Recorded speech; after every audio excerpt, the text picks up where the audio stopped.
What's going on, guys? Thanks for tuning back into another video. We are in the garage right now, and today I'm going to show you guys a very useful tech tip, how you can fix a CV axle under 5 minutes with less than $5. We're going to be showing you how to do that step by step. If you guys aren't already subscribed, make sure to hit the subscribe and notification bell. Let's get started with the video. All right, so as a lot of you guys already know, primarily what we do here on the channel is Hondas and Acuras. This is actually an Integra Type R right-hand drive that we've been working on. And then this is our Sport front-wheel drive style B-Series Turbo Integra. Both really cool builds. But this video in particular is going to be in regards to CV axles. In front of us, we have an OEM Acura RSX Type S CV axle, which is commonly used whenever we K-swap these cars or whenever we want to hold big power, for example, on these cars. Now, this being an OEM axle, runs into a similar issue that a lot of guys with universal applications will run into. Older boots, the actual rubber on them, start to get hard and are very prone to cracking or to getting a slit in them, causing grease to be thrown everywhere, eventually wearing down the bearings inside of the CV boot, and then having a catastrophic failure with destroying your CV axles. Instead of having to spend hundreds of dollars and having the part bought, then even more with labor and whatnot, I'm going to show you guys a really cool trick, how to get by for the time being by just repairing the boot.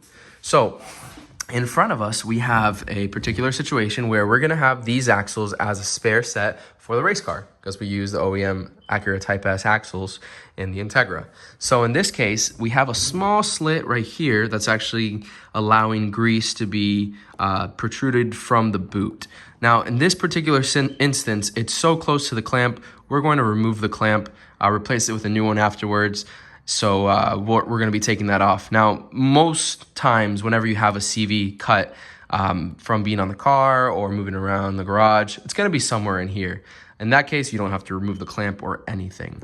If it were, for example, right here, we would just use the method that we're about to show you, and you can apply that to wherever. Now, in this particular case, we obviously have a lot of grease that's coming out, and you can see the slit right there. First things first, we're going to take off this boot clamp and clean up the area with either some rubbing alcohol, or in this case, we have brake cleaner, which will be very easy to take off all this grease and get that area nice and clean. Okay, so now that we have the clamp off and most of the grease taken off just with a little rag, let me get a clean rag right here. Make sure that this is with no contaminants or as little as possible. Gonna go ahead and spray the area down with a little brake cleaner. Don't want to get too much in it because I don't want it to go into the boot itself. Just gonna basically degrease this. I want to get all the grease off of here, and either rubbing alcohol or brake cleaner both do a really good job of that. Now, for this next portion, we're going to be using a trick that not a lot of people know. What we have here is from Amazon. It was only about $5. This is a bike tube repair kit. This was super cheap on Amazon. I got it like 2 days. I'm going to go ahead and link that in the description as well as in the comments below. And it comes with a full kit on how to repair your tubes for your bicycle. So right here, essentially what this is used on a bike is to pry the inner tube open. Then we have right here the adhesive, the glue that we're going to be using. This right here is considered, or it's called from the kit, a polisher. So this is basically going to like mimic what a sandpaper does, just to roughen up the surface. And then right here we have what looks like little band-aids, but it's actually tire patches. So there's a couple different sizes. It comes with like 20 of them, and a couple different sizes and shapes. I think for what we're doing right now, I might just use a small one just like that, and just patch it right there. So what we're going to do right now that it's nice and degreased, let's see if I can zoom in a little bit. Right here, you can still see that slit. I'm going to go ahead and get this little filer and just roughen up the area.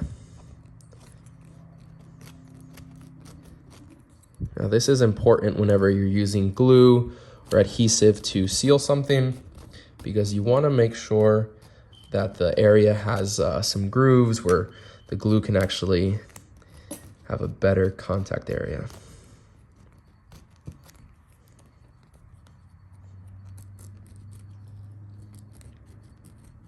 And I'm sorry if the camera's shaking.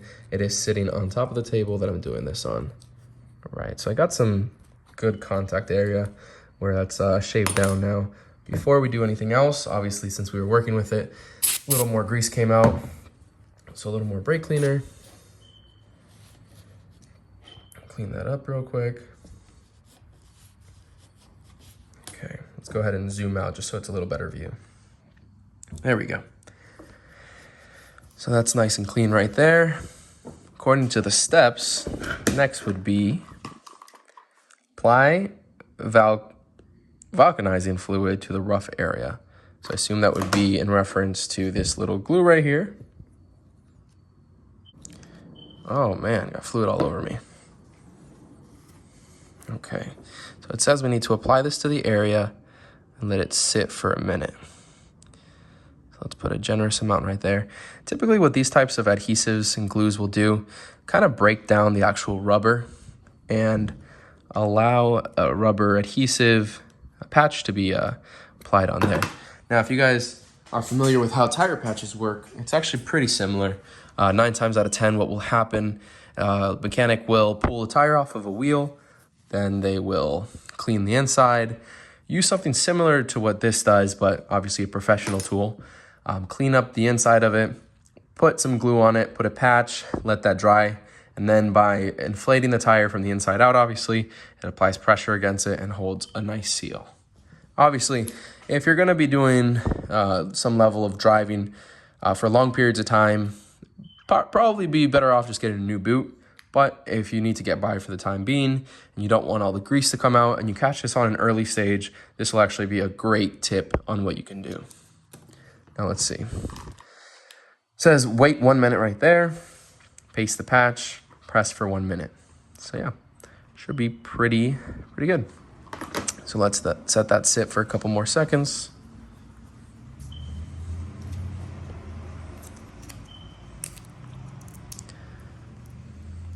I think we're good to go ahead and take this off right here. Has like a backing sticker. So this has a nice tacky consistency.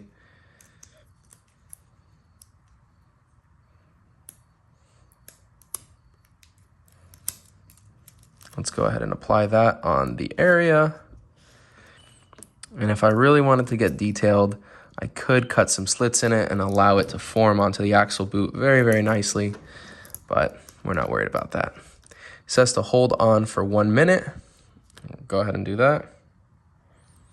So we went ahead and tried a second patch. The first one I just found was a little bit too large. Good thing about this kit, it comes with a bunch of them and a whole bunch of different sizes like we mentioned. This one is a bit smaller and is holding up very well. We held it on for the minute, just like the instructions showed. And something that I noticed that's worth sharing with you guys, given what we just found out here, the adhesive part in reality is the caramel color, whereas the black part of it is more of just like the rubber hardness of it. So essentially what the glue or adhesive is doing, it's melting down that caramel side of it and it's allowing that to seal to or to bond to that plastic.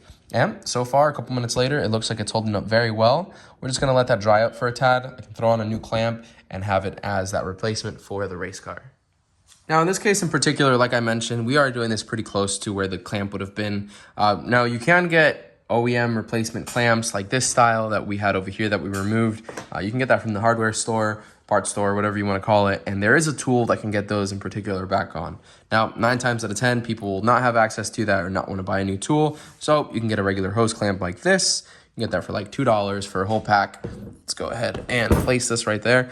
I'm going to place the hose clamp over top of this area where we just repaired. And I'm not going to tighten it right on the repair spot because that'll cause a lot of tension on the actual spot. I'm actually going to tighten it with the bottom right there. So it pulls it down onto the boot, but it won't actually cause too much tension.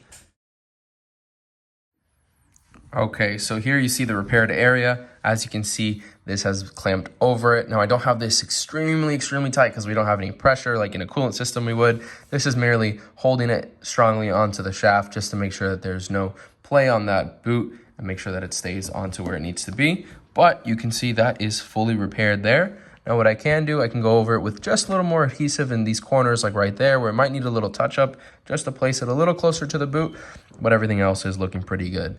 On this area right here where there is a little excess of the hose clamp, I can just cut that off. I have some good snips right here. just remove that excess and have it close to there, or I can just push it down, and realistically, that's not really gonna give you much of an issue. All right, guys, that does pretty much sum up the video for today. I appreciate everybody for tuning in and watching it. I hope this helped you guys get out of a pinch. I know it's definitely gonna be something that we're gonna apply in the future, and it'll also be a backup axle for our car now. If you guys aren't already subscribed, make sure to hit the subscribe and notification bell. Check out the social media at Slow Integra on Instagram. You can see actually what we're doing with this white Integra Type R right-hand drive. We're actually giving this away if you guys haven't known that. You can also see that in the link down below. Now, that sums up the video, guys. We'll see you on the next one. Thanks for watching. Peace.